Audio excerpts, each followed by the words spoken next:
I've published 2 books, and each of these have brought in multiple 6 figures for my business.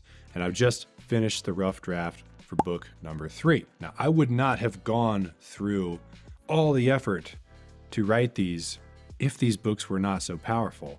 And the reason why is because, let's be honest, writing a book is not easy. But there are tricks that best-selling authors like Stephen King are using to get a lot more words on the paper with a lot less effort. And if you don't know about these tricks, writing your book is going to be 10 times harder. I have watched every YouTube video about how to write a book. I've read all the books by the writing gurus about how to make writing easier, and I've tested these methods out.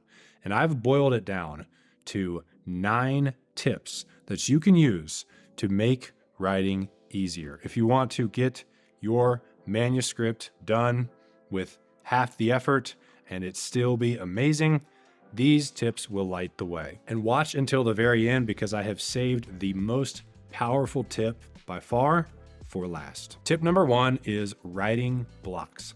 Brendon Burchard used to teach a seminar called High Performance Academy. I've been to it 3 times. It's really good. And there he always teaches this technique of block time. And his recommendation is to set a timer for 50 minutes. As soon as the timer goes off, set another timer for 5 minutes and take a break. And then keep repeating that all day long. And the reason why that works is because when you take that 5-minute break, it's kind of like if you plugged your cell phone into the charger for 5 minutes every hour. The thing's going to stay charged all day long. However, if you don't take a break and you sit at your computer and try to push through for 2-3 hours straight, that depletes your own battery down to unrecoverable levels. Now, I've always been diagnosed with like ADD, ADHD, so I couldn't really do the 50-minute time blocks. About 30 minutes works better for me, followed by a 5-minute break. And it's important to know what a break looks like and what it does not. A break looks like getting up, walking away from your computer, doing some stretches, taking some deep breaths, doing some push-ups or some jumping jacks, or going outside and walking around the building one time. A break does not look like staring at your phone, continuing to stare at your computer, opening up new tabs, getting on social media, or doing different work. You have to be bored during your breaks and starve your brain of dopamine so that when you return to work, you will be excited and refreshed and ready to work again. Tip number 2 is to embrace nonlinear creation. When I was a kid, growing up, my favorite movie was Jurassic Park. And I always thought it would be cool to be one of those paleontologists who sit there and dig in the dirt and try to find dinosaur bones. And one thing that is unique about the job of a paleontologist is that they never know what they're going to dig up on any given day. Some days they might just find like a rib bone of some bird dinosaur, and then the next day they might dig up the skull of a T-Rex. It's totally unpredictable. And the way that your book is going to come out of you is also totally unpredictable. On some days, I will have a huge breakthrough in my book and like the thing will just be pouring out of me. And on other days, I might only get a tiny bit of progress made within a single chapter. And so in order to make writing easier, we have to embrace that this is the truth and just not worry about the order in which it comes out or the order in which we try to produce it. Like I'll sit down at my computer and just look at all the chapters and just write on the one that I feel like writing on. Oh, chapter 8, I can write on that for 20 minutes.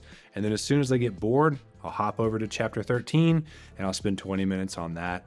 And just kind of bouncing around in this non-linear way and having fun with it and letting it come out as it will. If you use the non-linear approach to writing, it will be more fun, you'll have more energy, you'll be able to extend the length of your writing sessions as a result, and writing will be easier for you. Tip number 3 is to write consistently. I cannot tell you how many people I've talked to who say, Brian, I'm writing a book. Well, I was writing a book and I haven't, touched it in a while. It's sitting on a Google Doc somewhere. And I know when they say that they're never going to finish that book.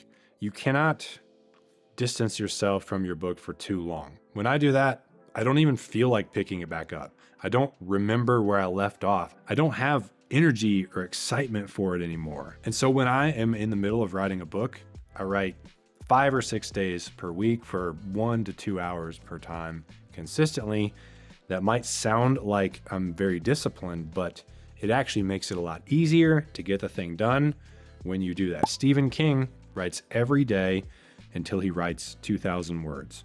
Eckhart Tolle, he's the world's top spiritual author.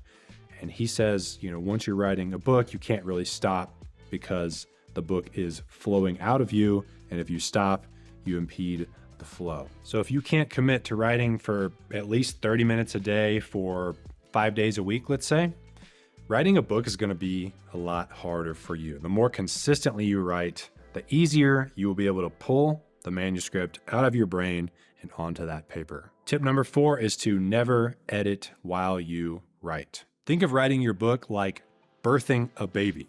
What do? Well, first you want to get the thing out, and then you can clean it up, cut the cord, and put clothes on. When you're writing your book, let it out, let it flow. Don't stop that flow because you want to go back and reread everything and try to make it perfect, correct your grammar and your punctuation. That's going from creator mode to cleanup mode. And as soon as you make that switch, the flow becomes blocked and you have entered a different state from which is hard to return. Tip number 5 is to get a mechanical keyboard. When I was writing my last book, I was writing it on my MacBook, and I noticed that my hands would kind of ache a little bit towards the end of the writing sessions. So I decided to Google, what are the best keyboards for typing? And I didn't know this, but all the best keyboards are what are called mechanical keyboards. Mechanical means each key has a switch under it, and they are so much easier to type on. I've got a higher word per minute typing speed when I use this, and my hands don't hurt. This is the Royal Kludge keyboard. It was one of the top rated keyboards for typing. It was like $45. I will link to the Amazon listing in the description if you want to check it out. Trying to write an entire book on a laptop is kind of like trying to go mountain biking with a road bike. You can do it, but it's harder. The keyboard is the tool that connects the writer, you and your brain and your hands, with the screen where the words end up. So it makes sense to make this as comfortable as possible so you can become a more efficient writer. Tip number 6 is to dictate your book. Dictate means to speak your book. So in other words, you pull up your voice memo app on your phone and go for a walk in the park or whatever, and speak your book into your phone, record it. A lot of people will use an outline and they will just riff and just talk freely about the topic. And then they will send that audio file to someone who can transcribe it, or you can use a transcription service. I like rev.com. I will link that one in the description for you as well. Now, I'll be honest, this is something I tried, but I didn't really like. I found that cleaning up a transcribed version was pretty messy, and I like to just write it from scratch. However, Brian Tracy dictates all of his books, and he writes multiple books per year. He has like 50 or 60 of his books are best sellers. So just because it doesn't work for me does not mean it won't work for you. I either did it wrong or it's just not a good fit for me. But if you hate the idea of writing, dictation might be a lifesaver for you. If you go this route, I expect there will be a higher amount of editing in the end. That's the price you pay for making it easier by speaking your book in the first place. Tip number 7 is to get an accountability partner. The reason why accountability works is because we are social creatures and we don't want to give someone our word and then let them down or come off as a person who can't keep their word. And because we have that motivation, we will keep our word. And if you know someone else who's writing a book, that is the perfect person to have as your accountability partner. You could set weekly word count goals or just check in with each other each day. Hey, did you do your writing session today or not? Having an accountability partner has helped me in so many different times where I've tried to develop a new habit in my life, and it will work for you as well. I recently got an accountability partner when I was trying to pick up a morning meditation routine, and we texted each other every morning for 3 months. Said, hey, I did my meditation this morning. And that worked like a charm. I never missed a day just because I knew my buddy was waiting on that text message. If I hadn't had him, I probably would have skipped most of the days and fell off like a week into it. But because I had him, I did it every day for 3 months straight. And then I no longer needed him anymore because the habit was cemented. All right, we've arrived at the best and last tip. Tip number 8 is to learn how to get into flow state. All right, tell me if this has ever happened to you. Have you ever been writing at your computer and all of a sudden the background behind you blurs a little bit and you feel really locked in the present moment, and the words that you're typing feel like they're almost pouring out of you, and there's not a lot of effort required on your part to make it happen? If so, then you have experienced what is called flow state. Michael Jordan learned how to get in flow state through working with a meditation teacher and attributes a lot of his success on the court to being locked into the present moment while he was playing. And even though we're not pro athletes, we can learn to harness the power of flow state while we're sitting at the coffee shop working on our book. In fact, this is the one thing that will affect your ability to produce high quality creative work more than anything else. Now, learning how to get into flow state, it's pretty similar to a topic you might have already heard before called mindfulness. Mindfulness is just a commitment to live in the present moment. So you wake up and you say, today, my goal is to be present. I'm going to go and do what I have to do, but my underlying main priority is to be present while doing it. Sometimes when I'm writing, in order to stay in the present moment, I will pay attention to my inner body. So you can actually, if you close your eyes, you can feel that your hands are there, that your feet are there without looking at them. That's called inner body awareness. And you can actually feel that sense of your inner body everywhere in your body and do it while you are writing. I know this sounds a little woo-woo, but this is about transforming on the inside so that your writing transforms on the outside. Another thing you can do is just be conscious of your breathing while you're writing. It's a big ask. It's hard enough to meditate and sit on a cushion and close your eyes and be conscious of your breathing.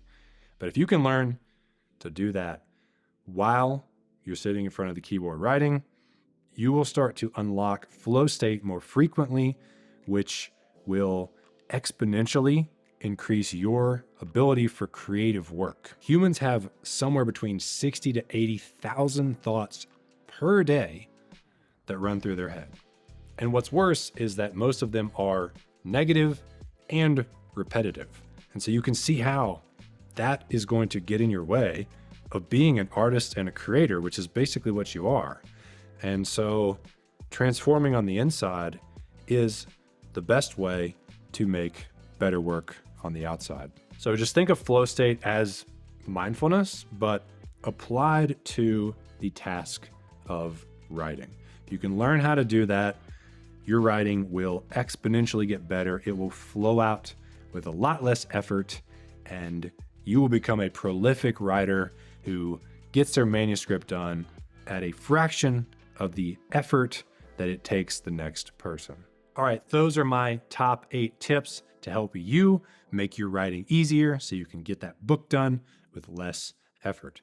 Lastly, I'll tell you that when your book's done, what you're usually not told is that you got to be able to sell a decent amount of copies, especially if you want to live off book royalties. But even if you want to get clients from your books, like I do, And the best way to do that is to have already built an audience online, to have built a personal brand that you can then market the book to when it's ready, versus just hiding away and writing your book and then trying to tell everyone about it when you haven't been posting. Nobody knows who you are. If you want to learn how to build a personal brand and ramp up your online presence in the creator economy, I've created a step-by-step guide on how to do that right here. Thank you guys so much for being here. Smash the subscribe button if you found this valuable, and I will see you next time.